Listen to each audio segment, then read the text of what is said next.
അസ്സലാമു അലൈക്കും. ഞാനിന്ന് ഉണ്ടാക്കുന്നത് പാവ് ബജിയാണ് കേട്ടോ. അപ്പോൾ കുക്കർ വയ്ക്കുക, നമ്മൾക്കതിലൊരു വലിയ കഷ്ണം ബട്ടർ ഇടുക, 1 ടീസ്പൂൺ നമുക്ക് ഓയിൽ ഒഴിച്ച് കൊടുക്കുക. അതിൽ 1/4 ടീസ്പൂൺ ജീരകം ഇട്ട് ഒന്ന് പൊട്ടിച്ച ശേഷം നമുക്ക് വെളുത്തുള്ളിയും ഇഞ്ചിയും ചതച്ചതൊന്ന് ഇട്ട് ഒന്ന് വഴറ്റി കൊടുക്കുക. അത് കഴിഞ്ഞിട്ട് നമുക്ക് സവാള അരിഞ്ഞതിട്ട് കൊടുക്കുക. നല്ല 2 വലിയ സവാളയാണ് ഞാൻ എടുത്തിരിക്കുന്നത്. പിന്നെ അതിൽ ക്യാപ്സിക്കം റെഡ് ഉണ്ട്, ഗ്രീനും ഉണ്ട്.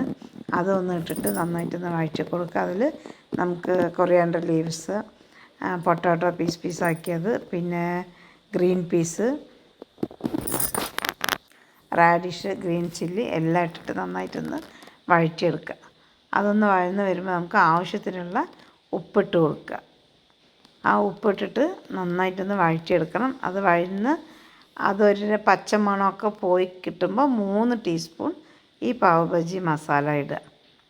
3 ടീസ്പൂൺ പാവ് ബജി മസാല ഇട്ട് ഉപ്പ് നമുക്ക് അളവ് നോക്കിയ ശേഷം കുറച്ച് വെള്ളം ഒഴിച്ചിട്ട് നന്നായിട്ടൊന്ന് വേവിച്ചെടുക്കുക.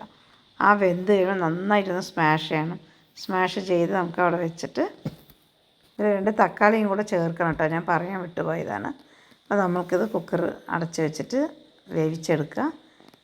നമുക്കത് നന്നായി സ്മാഷ് ചെയ്തിട്ട് ഒരു ചീഞ്ചട്ടി വെച്ചിട്ട് അതിൽ ബട്ടർ ഇട്ട് കൊടുത്ത് കുറച്ച് മല്ലിയില ഇട്ടൊന്ന് വഴന്ന് വരുമ്പോൾ നമുക്ക് 1 ടേബിൾ സ്പൂൺ അല്ലെങ്കിൽ കാശ്മീരി മുളക് പൊടി ഇട്ട് നന്നായിട്ടൊന്ന് വഴറ്റിയ ശേഷം ഈ പാവ് ബജിയിലേക്ക് നമുക്കത് താളിച്ച് കൊട്ടുക. ഇത് കൊട്ടിക്കഴിഞ്ഞാൽ നമുക്ക് ഈ ബ്രെഡ് ഉണ്ടല്ലോ അതൊന്ന് നമുക്ക് ചൂടാക്കി എടുക്കുക.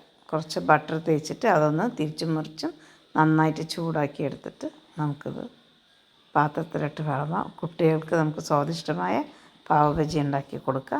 ഒരു ഡെക്കറേഷന് സവാള അരിഞ്ഞതും മല്ലിയിലയും ബട്ടർ മേലെ വെച്ച് അലങ്കരിക്കുക. കുട്ടികൾ അധികം സവാള ഇതിലിട്ട് കഴിഞ്ഞാൽ കഴിക്കില്ല. ഇഷ്ടമുള്ളവർക്ക് ഇട്ട് കൊടുക്കുക, അല്ലാത്തവർക്ക് ഇട്ട് കൊടുക്കണ്ട. എല്ലാവരും ഇതൊന്ന് ട്രൈ ചെയ്യുക, കമൻറ്റ് ഇടുക, ലൈക്ക് ചെയ്യുക, ഷെയർ ചെയ്യുക, എല്ലാവരും സബ്സ്ക്രൈബ് ചെയ്യുക. എല്ലാവരും ഇതൊന്ന് ട്രൈ ചെയ്ത് നോക്കണം കേട്ടോ.